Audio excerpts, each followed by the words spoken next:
आप सभी को मेरा प्रणाम। अष्टावक्र महागीता पहले प्रकरण का 10वां श्लोक। अष्टावक्र कहते हैं, यत्र विश्वमिदं भाति कल्पितम रज्जु सर्पवद आनंद परमानंद स बोधस्तम सुखम चर। अष्टावक्र राजा जनक से कहते हैं, जहाँ यह विश्व रस्सी में सर्प के समान कल्पित भासता है, वहीं आनंद परमानंद बोध है, अतः तू सुखपूर्वक विचर। इस संसार में जितने भी लोग ज्ञान को उपलब्ध हुए हैं, इसी संसार में रहते हुए उन्होंने आनंद को प्राप्त कर लिया है। और हमारे लिए यही संसार बंधन बना हुआ है, हमारे दुख का कारण बना हुआ है, हमारी जंजीर, हमारा कारागृह बना हुआ है। कारण आखिर क्या है? उनके पास दिया है होश का, उनके पास दिया है जागरूकता का। और परम जागरूकता की स्थिति में रस्सी रस्सी दिखाई पड़ती है। जहाँ होश है, जहाँ जागरूकता का प्रकाश है, वहाँ रस्सी सर्प दिखाई नहीं पड़ती, वहाँ मिथ्या दृष्टि समाप्त हो गई है। लेकिन हम इतनी गहरी बेहोशी में जीते हैं, हमारी आंखों पर तरह तरह के पर्दे पड़े हुए हैं, अज्ञानता के, वासनाओं के, सपनों के, महत्वाकांक्षाओं के।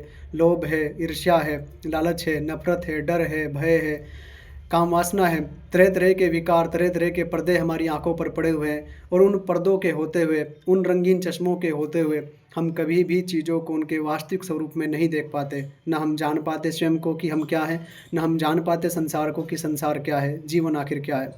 तो अष्टावक्र कहते हैं कि जो भी पर्दे तुम्हारी आंखों पर पड़े हुए हैं, तुम्हें उन सभी को हटाना होगा।